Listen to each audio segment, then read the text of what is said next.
get it back in there, you know, it's almost like you're in no man's land. You're like, I got knocked out by the 155-pound champ. I got knocked out by the new, you know, 145-pound champ.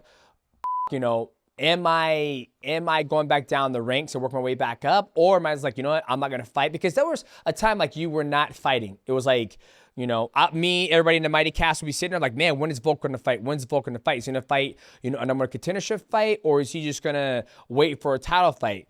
What was that process like of you trying to dictate when you're going to get back in it? Because when you're the man, you're the pound-for-pound best fighter in the world at one point, and then you suffer 2, you know, back-to-back losses. It's like, my ass ain't fighting, you know, number 5, number 6. I'm fighting motherfucking number 1.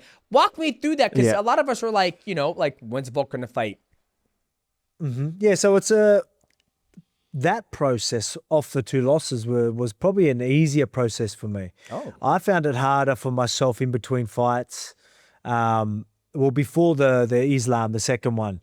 Like, so it got to a point where, you know, I had a responsibility as champ. I wanted to be active. There's always going to be questions, how much longer, you know, do you have left? You know, when's it going to be where losses do come? Or, you know what I mean? Or, you start to decline. I need to get to work. I don't want to waste any time. So I'm fully committed to my craft, to this sport and my career right now. So my schedule, even my training schedule, I'm fully committed to my training schedule. And when you don't have a goal in sight, when you've done it for so long, because I'm back in the gym straight away, and when you don't have something in line, like I couldn't get my head around, because things can get repetitive. You know, and it's a lot harder to do. In camp, easy. When I'm in camp, very easy. Hard work, very hard, but it's clear the goal. The goals are clear, you know what I mean? Very direct, very basic, even though it's hard work, but we all know what we need to do. We've got a date, we've got everything set. That no man's land between fights, when I know I want to get back in there, I want to be getting as many paychecks as I can, you know what I mean? I want to set myself up while I'm in my prime. I can't be wasted. So that was hard for me. And obviously after the concussion with the Islam, I usually wouldn't put it out there, bit of concussion, and then I put it out there, which I'm fine with. I'm actually, you know, it's a part of the game as well, you know, with the concussions. And it's no secret that any sport, anything can get tough for people. So I was okay to open up like that. But so a lot of people coming off there. So I was like, I want to get back in there. I've got a responsibility. As I said, I was never going to hold up divisions. A lot of people thought I was mad fighting 3 months later against Ilia Topuria, but no one could have changed my mind. That's what I had. I'm like, nah, I'm sweet. I'm getting back in there. This is my job, my responsibility. I said I wouldn't hold up any divisions. I ain't going to hold it. They're like, oh, what about, you know, you're coming off a knockout loss. You know, that messes with your confidence and all that. I'm calling bullshit on that. There's no way you could have changed. I didn't believe any of that. And you couldn't have told me that. And the only time I maybe felt something a little bit, maybe when I was in the cage. That's where I was like, all right, maybe there is something to this. So then obviously that. You're like, fuck. Maybe like, you know, so I'm doing things, you know, even looking back is like, all right, I was even doing some of that even in camp as well before it. But I mean, like, you couldn't have told me that. So but anyway, I won't get into it. So I was like, all right, I'm going to do maybe what I should have done before that, have a proper break, you know, let the head rest and all that. And so I was able to accept that. I accepted the fact that I'm having a proper break. And it was clear to me, and that was it. So it was easy for me to be in this, as you said, no man's land. I wouldn't call it no man's land because I knew what I was doing. I knew I was having a break. I knew I wasn't fighting till later on, and that's fine. Now let's cook them with Volk. Let's, you know, build a brand. Let's do all this other stuff. And I loved it. It was great. I was able to do, for the first time since I was 22 years old, I was able to put like me first, then my family. I guess my family and fighting was always first, but I was able to put me first and everything else, and then training second. Like I always did everything around training, which left no time for myself, and only time for my family, and even that was limited. You know, I had to save energy and be careful with that because I needed to bust my ass in the gym. So it's but I was able to pull back and only do like morning sessions. So I was still training, but you know, if I had to be somewhere, I didn't have no pressure on myself because, you know, I hold myself accountable. I wouldn't be, you know, we wouldn't be where we were if we didn't hold ourselves accountable. But I was able to let that go because I don't need to be in the gym right now. I'm worrying about everything. I'm letting everything recover. I'm letting myself, I'm working on me right now. So that was easy. And I enjoyed it. I was like, am I going to be able, this is where my question started. Am I going to be able to flip the switch and go back to that fighter's identity? Yep. Where sacrifice myself, me time, and just have fighter and whatever energy left for you, for the family and fighting. That's it. No time for yourself. Yep. I'm like, am I going to be doing that? But I mean, the fact that I know I could switch between the two now that I was able to be in, I guess you would think it would be no man's land and be so fine with it, was so good for me to understand that I'm going to be okay after it's all said and done. Yes. But I know what it takes to be the best and to be, you know what I mean? And to be number one, be champion. And that is, sacrifices. That is no time for yourself. Yep. All that goes, the fighter's identity, whatever it is. Like, okay, I'm okay with that. I accept that. Sweet, bring it on. So I knew once I'm like, let's see if I can flip that switch. And then I was able to. So I started, so as soon as I did it, like I told you, I went even above and beyond, where I was like, you know what, I'm not going to have a cheat meal from now. I'm not even going to have a drop of alcohol, and was able to just do that and go above and beyond and flip the switch and feel, mate, I'll tell you what, I feel great. I honestly feel great. So it's, I think it was probably one of the best things I could have done, having that proper break. Maybe I should have done that before the last fight, maybe. Yep. But I mean, there's no way you could have told me that before the fight. Got it. No one could have. Gotcha. Because that's the only reason I said no man's land is because, like, we're on the outside and we're looking in, right? We're like, what is Volk going to do? And I feel like that's the problem with mixed martial arts as a sport, is that you win the belt, it's like, okay, you get to the fucking press conference. What's next? It's not like, you're starting to see a lot more champions do it now. Like, they become champion. Like, Merab was like, dude, I'm going to take a break. Like, I just went through Killer's Road to get the belt. I'm going to take a break. I'll let you guys know when I'm going to come back. And there was a time when, you talked about it just now, that you have this identity that it's, if I'm not at training camp, I don't know what to do with myself. I'm having a hard time. You did a talk about that, like, you struggle with that. And that actually kind of, I felt that, because being a professional athlete, being one of the best in the world at, in the peak of my career, it was literally gym 8 weeks. We have a goal in mind. That's what we're going to do. And then when I'm at a training camp, luckily I was always involved. Like, okay, I'm not in training camp. I would be with the kids, with the wife, but there'd still be, maybe 45% of me still waiting for that call. Like, hey, did Matt call? When's the next fight? I'm watching. Till later in my career, I was like, after I'm done fighting, I'm like, bye, goodbye. I'm not training. I'm not sparring. I'm not doing none of that. But I remember you said that a long time ago. You're like, dude, if I'm not fucking getting ready for a training camp, I feel useless. Like, I feel there's nothing to live for. And that's where I felt like now it's like, I'm happy to hear you found your me time, right? You're working on the brand. You're working on Old Man Volk, Cooking with Volk, because those are the things that you can do until you're fucking 85, right? Like, the fighter identity, it's only good enough. It's only good when you're winning, essentially. And I'm happy to hear that you found the me time, because I feel a lot of fighters, even in today's mixed martial arts, they have a hard time balancing the two. Mm-hmm. Yeah, man, it was hard, but I mean, and I'm so glad that I had the time to have that break and understand, be very comfortable with me being me and outside. Mate, to be honest, after the 2 losses, because of all the cooking with Volk and everything else I was doing, my brand's never been bigger. Yep. The opportunities have never, come more frequent. Like, you know what I mean? The brand's so much bigger and it's doing so much better. I don't have to fight. Yay! But, but the thing is, what I love about that I'm still able to, I still, like the drive, the drive I have right now, like, I'm ready to get that belt back. I'm getting it back, and I'm going to be that active champion. Like, a lot of people, like, they're not going to believe me until I do it. Yep. So I'm planning April 12th.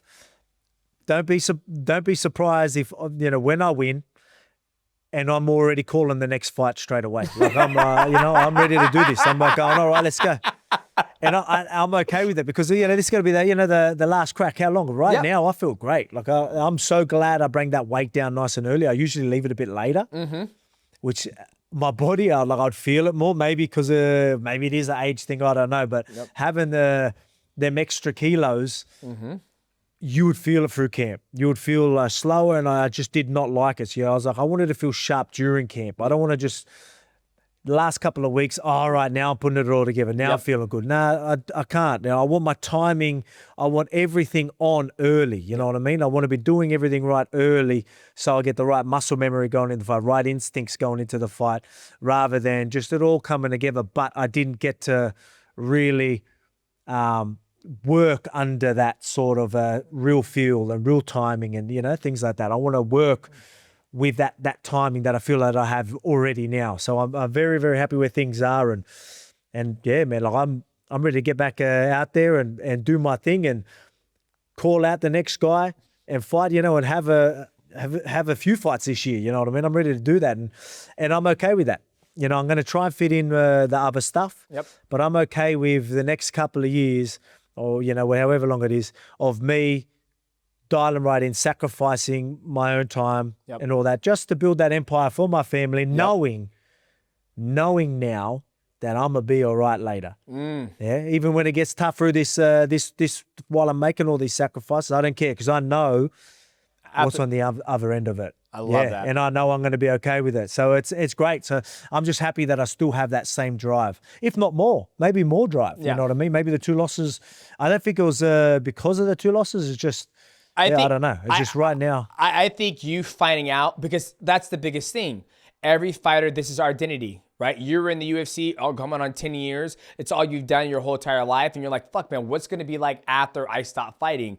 You got a glimpse of that with cooking with Volk, old man Volk on the farm. You see your kids still love you. Your wife still loves you. You're having a good time. You're enjoying your whiskey. And you're like, you know what?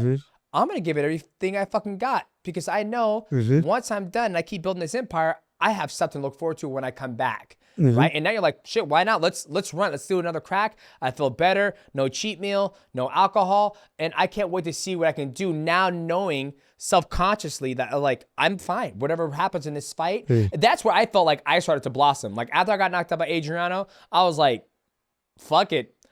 I was the opposite. I was like, I'm like you. I'm like Tiger Woods now. I'm like having alcohol, doing marijuana before I fucking, I'm like, still fucking point, boys. I mean, I'm gonna get knocked the fuck out regardless. If this weed is gonna make me lose this fight after I train my ass off for 8 weeks, I deserve to lose. And I'm doing flying knees. I'm fucking people up left and right.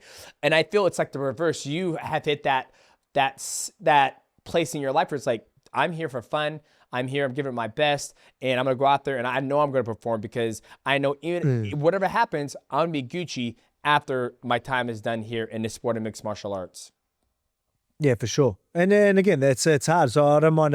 So it's good to talk about it, because a lot of fighters are going to be going through that now. Like, that's going to be all they know, especially if they're committed. Yep. If you've got fighters that are committed and invest 100% of them, like, you lose. I don't know if you could if you didn't, because I know you like your gaming, and that maybe that was something that was really good for you or something.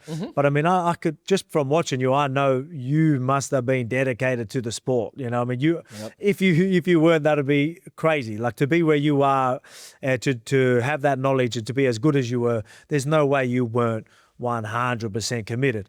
So I mean, but you lose. I feel like you lose a chunk of yourself, you know what I mean? Like through them years, if that makes sense. Like as sacrifices. I mean, because I heard Khabib talking about it, lately he's been touching on, because everyone talks about discipline and all that, but sometimes that's not enough. And I knew exactly what he meant. It's more than just discipline. It's sacrifices. It's missing out on all the stuff that you that you want or even need. Like, we can't worry about that right now. You need to sacrifice all that, and it's even going to be sacrificing family time and stuff like that. And lucky enough for me that I just took all of my own time, and so I could have more time with the family. So it was, for me to understand that and all that, that's why I don't mind talking about it. And I want to be out there, because I'm sure there's going to be other athletes that go through that, but just understand is like, look, you are going through that, but that's a bit of adversity for you trying to be the best version of yourself, or you want to be the man, you want to be champion. That's what it takes. But you'll be right afterwards. Trust me. Yes. Just, so I want people to understand that, because I had no idea, man. I had, you just learn. I'm sure people probably talk about it, but I did not understand. I didn't know what our fighter's identity meant. I didn't know any of that. I was just, it was like I was just building a machine. Like I was just constantly just working that. I didn't have time for anything else. Yep. So, but now I feel like I'm learning so much outside of fighting, so much about myself, so much about everything, right? You learn so much through the process. But now that we've learned it, I wouldn't mind, passing some of that knowledge to kids or people going through it, because I'm sure they will be. Yep, absolutely. Now, you mentioned it. You got a big fight.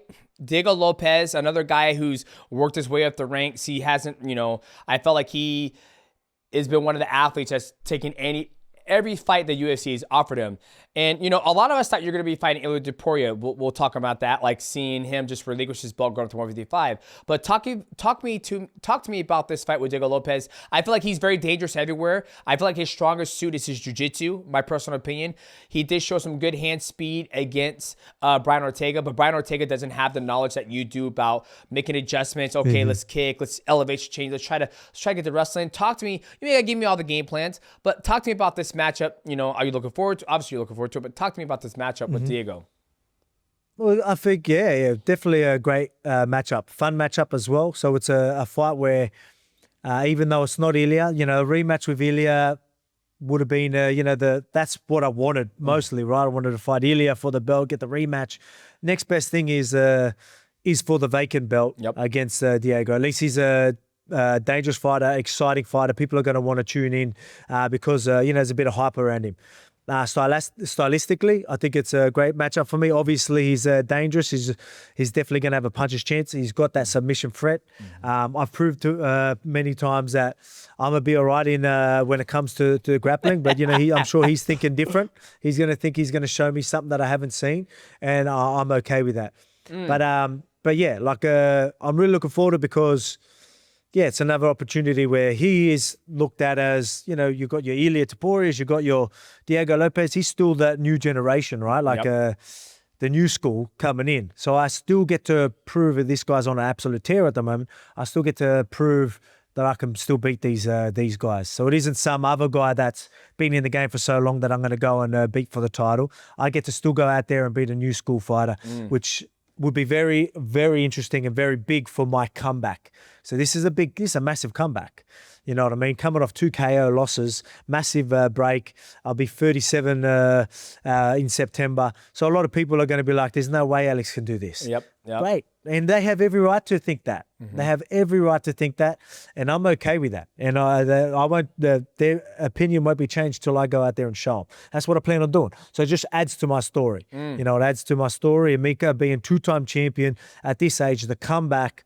Put it this way, we're documenting everything because this is shit people want to see. This stuff needs to be documented because the comeback's going to be real and massive, and I can't wait. I love that. There's an ongoing ticker where it's like champions. How many people can win a belt after being? I think it's 36 years old, and I think like Henry was on it. He lost it. I was one of the guys, but they don't really count me because it was over one championship. So you could be one of those boys. You could be like, Deke, after 36, you won a belt. I can't wait to see. I think it's 35. I think it's after 35. Oh shit, 35. Oh goddamn. At our lower class, at the lower classes, right? Yeah. So the higher class. This is outdated, but what the stat that DJ's referencing, it's the record of UFC fighters aged 35 plus in title fights below middleweight. And like I said, I'll get the updated stat and correct this, but where I'm looking at it right now is 2 and 28. Goddamn! And the two people they list is Cejudo, who would end up losing to Aljamain Sterling, and then Alex Volkanovski's listed there as well. So hey, see, they didn't list me because I was over one championship doing stuff. But I mean, it's a big deal, and I'm excited for the fight because it's a great fight for you and your story, and then for Diego Lopez as well. 2 exciting fighters, the former world champion at featherweight, and then the new generation. You've been in the UFC so long at the top of the level. Now you get to, fight the new generation and see what this fight's going to be about. Yeah, exactly, man. It's huge. And for the comeback, that's again, it's a good story. I like for the legacy. I'm not really one to be like, I want to leave this crazy legacy behind. It's not something that I'm chasing. I'm chasing my main driving factor is looking after my family. It always will be. But the fact leaving a legacy while I'm chasing that would be incredible too. You're right. That may be the next best thing.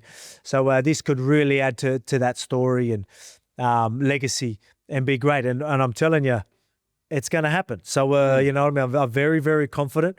I've been trying to say quietly confident, but it's not quietly because I keep telling everyone I'm winning that belt. So it's not quietly confident anymore.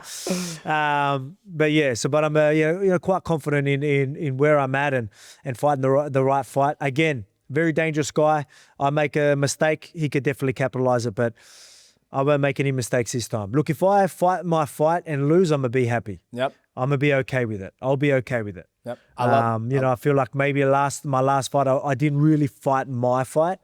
And I paid the ultimate price because of it. Doesn't mean that's not how the fight was going to go, but I mean, I still, I want to know if, that's why I was looking forward to that rematch. But hey, I go do what I plan on doing. Maybe he's going to do the lightweight title fight. I go there, and as I said, I want to be active. I'll fight someone 3 months later, and then we do an even bigger rematch. Could you imagine how big that rematch will be after Volk's back? Yep. You know what I mean? So we could just set up something even bigger further down the track. Now, if you guys enjoyed that clip and you want to check out the whole video, click right here. And if you guys want to see other clips from this channel, click right here. Enjoy.